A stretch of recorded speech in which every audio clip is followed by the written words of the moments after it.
Assalamualaikum warahmatullahi wabarakatuh. Bismillah, alhamdulillah, la ilaha illallah, wallahu akbar.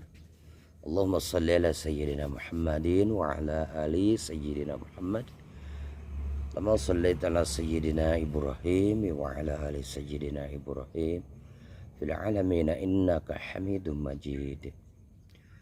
Baik teman-temanku, pada kesempatan kali ini saya akan mencoba hadir di tengah-tengah Anda, yaitu memberikan faedah atau manfaat, diantaranya adalah tentang keagamaan. Pada kesempatan kali ini saya memberikan satu topik yang mudah-mudahan manfaat buat kita semua, yaitu saya akan meluruskan atau memberikan pengalaman terhadap kita semua. Mudah-mudahan kalian juga tidak ada bedanya dengan saya, amin ya rabbal alamin. Maka untuk itu perbedaan ini, dan tidak ada perbedaan sama sekali, kita akan satu samakan di dalam topik yang kali ini akan mengetengahkan tentang pembacaan suratul Fatihah, di mana suratul Fatihah ini akan sangat berguna sekali ketika kita melaksanakan sholat, dikarenakan kalau kita melaksanakan sholat, paling utama di dalam membacakan suratul Fatihah itu adalah jangan sampai tertukar hurufnya, dan jangan sampai tidak terbaca tasdidnya, baik secara zahar maupun secara sir. Yang paling sulit di dalam tubuh kita adalah pembacaan Fatihah itu sendiri secara sir, secara pelan, yang ada di dalam hati hanya terdengar oleh kuping kita sendiri. Maka oleh sebab itu, kalau kita tidak berhati-hati dalam membacakan suratul Fatihah, maka insya Allah sholat kita, kata ulama, itu cenderung dengan batal. Mudah-mudahan dengan adanya channel Hiban Official ini, kalian semua akan mendapatkan apa yang belum ada di dalam diri kita, amin. Mari kita ke pembacaannya. A'udzu billahi minasy syaithanir rajim.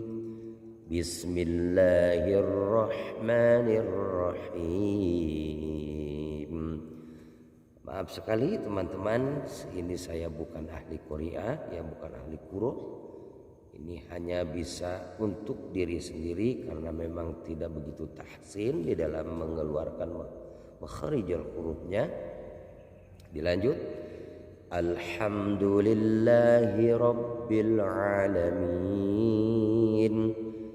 Nah ini kita ucapkan alhamdu, ya bukan alhamdu. Kebanyakan orang itu tidak memakai ha. Jadi ada ha, ada hamas. Ha, alhamdulillahi rabbil alamin. Nah, jadi kalau kita baca alhamdu semuanya ketemu. A, alif, al, ha, hamdu, dal, lillahi. Jadi ada ha, ada ha. Rabbil alamin. Rabb di sana ada tasdid, lillahi ada tasdid. Alamin, a-nya dua, alamin itu lebih panjang daripada dua ain tersebut. Itu harus dibiasakan ketika kita baca secara zahar maupun secara sir. Boleh saya ucapkan, jadi ketika kita melaksanakan sholat, maka kuping kita harus fokus kepada yang kita baca ketika kita membaca suratul Fatihah. Karena suratul Fatihah itu adalah surah daripada rukun sholat. Ya teman-teman. Alhamdulillahi rabbil alamin. Jadi ini harus fokus. Alhamdulillahi rabbil alamin. Bacaannya harus fokus dengan telinganya.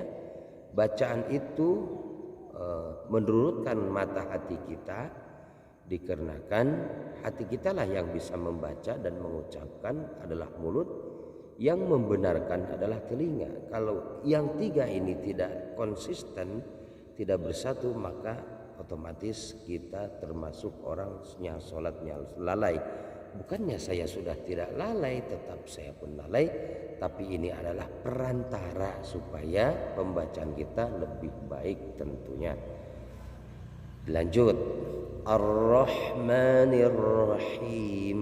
Nah, di sini ada Ar-Rahmanir-Rahim. secara pelan. Nah, tidak ada bedanya. Ar-Rahmanir Rahim.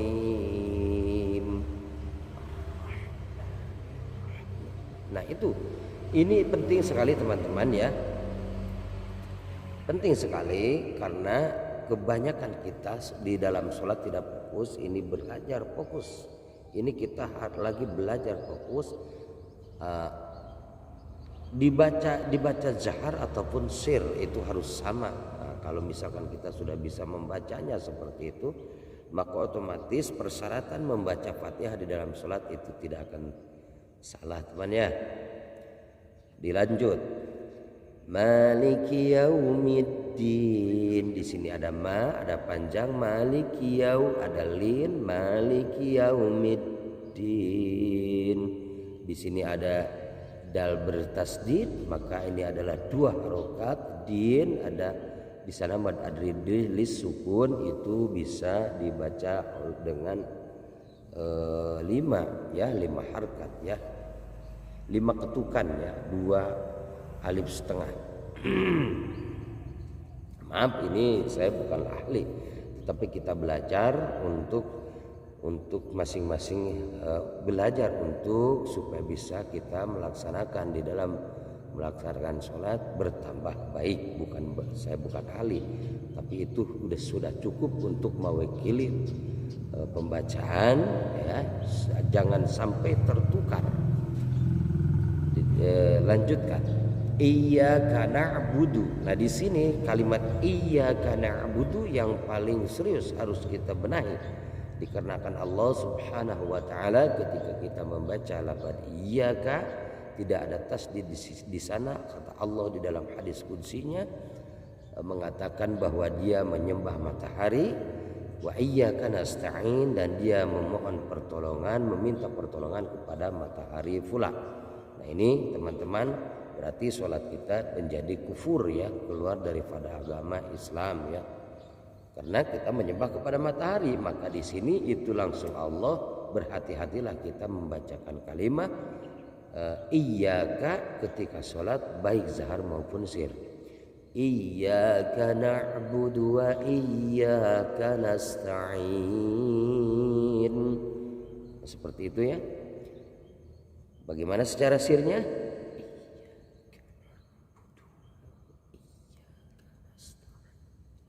Nah, biasanya orang kalau pembacaannya sir, ya kana budu iya kana nasta'in. Nah, ini sama sekali tidak benar, jelas tidak benar kawan. Iya kana budu iya kana nasta'in.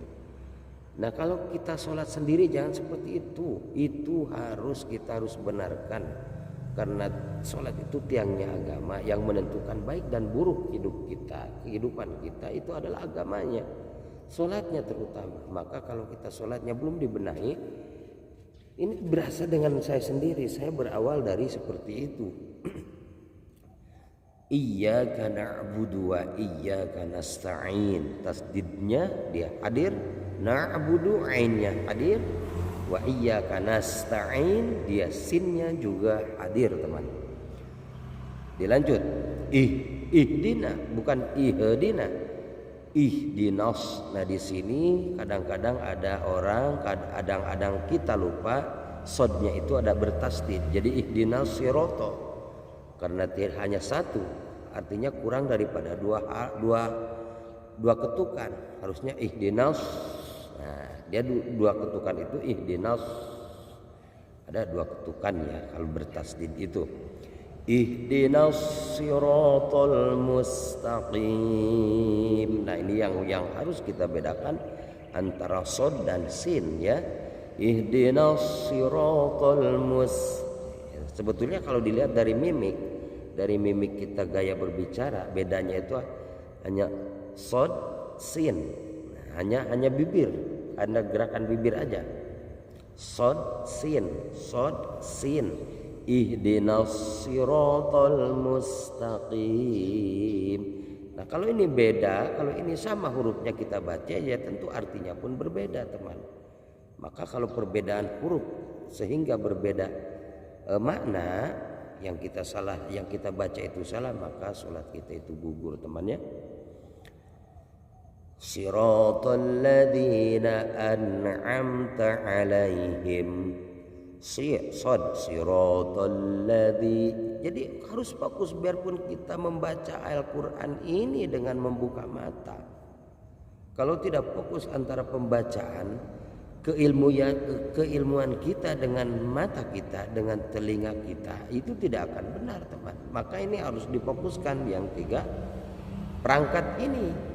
Siratal ladzina an'amta 'alaihim ghairil maghdubi 'alaihim waladdallin.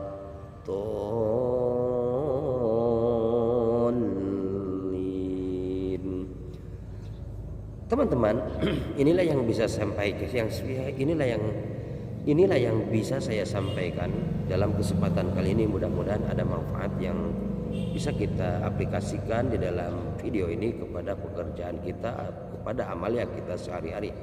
Jadi pembacaan Al-Quran itu tolong kita benahi, dikarenakan saya suatu saat ada perdebatan yang waktu itu dia adalah kalau nggak salah itu di Bekasi,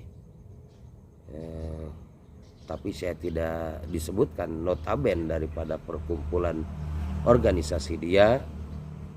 Cuman dia kalau saya lihat adalah orangnya Islami. Pada saat itu dia lagi menggayuh sepeda, lalu saya mempermak pakaian atau celana kepada beliau. Lalu di sana kita berbicara mengenai tentang bahasa Fatihah ini diaplikasikan, dibacakan ketika sholat. Tetapi kenapa orang Islam sendiri banyak bermaksiat, banyak yang berjudi dan segala macamnya, yang membuat melaksanakan kemunkaran di dalam kehidupannya. Dia melontarkan pertanyaan terhadap saya, maka saya jawab dikarenakan sholatnya tidak benar. Ya, pada saat itu memang saya sudah mulai dibenahi tentang sholat tersebut. Maka waktu itu kita bersama-sama ngopi bersama dia di warung. Nah ternyata dia itu pernah menjadi delegasi daripada organisasi yang sudah bubar pada saat itu. Lalu dia kembali lagi kepada ajaran Nahdlatul Ulama NU. Maka di sana kita sepakati, daripada kita menjelek-jelekan agama, pendapat orang lain, lebih baik kita benahi Fatihah kita. Dikarenakan paling ujung-ujungnya sholat itu, setelah kita belajar membenahi sholat, yaitu kita itu harus dibaguskan, harus bagus pembacaan Fatihatul Kitabnya, teman. Nah maka ternyata setelah disamakan, yaitu masih juga tidak berbeda antara alhamdu dengan ha ihdina. Jadi dia hampir sama kalimatnya, tidak ada perbedaannya. Maka untuk itu saya sarankan datanglah ke kajian, belajar tahsin makharijul huruf, sehingga kita bisa membenahi kalimat-kalimat Fatihatul Kitab. Oke, teman-teman, inilah yang bisa saya sampaikan. Mudah-mudahan artinya ini bisa diartikan dan bisa diaplikasikan dan mengerti, bisa dicerna, sehingga bisa dilaksanakan dengan secara baik di dalam keseharian kita. Wabillahi taufik wal hidayah. Wassalamualaikum warahmatullahi wabarakatuh.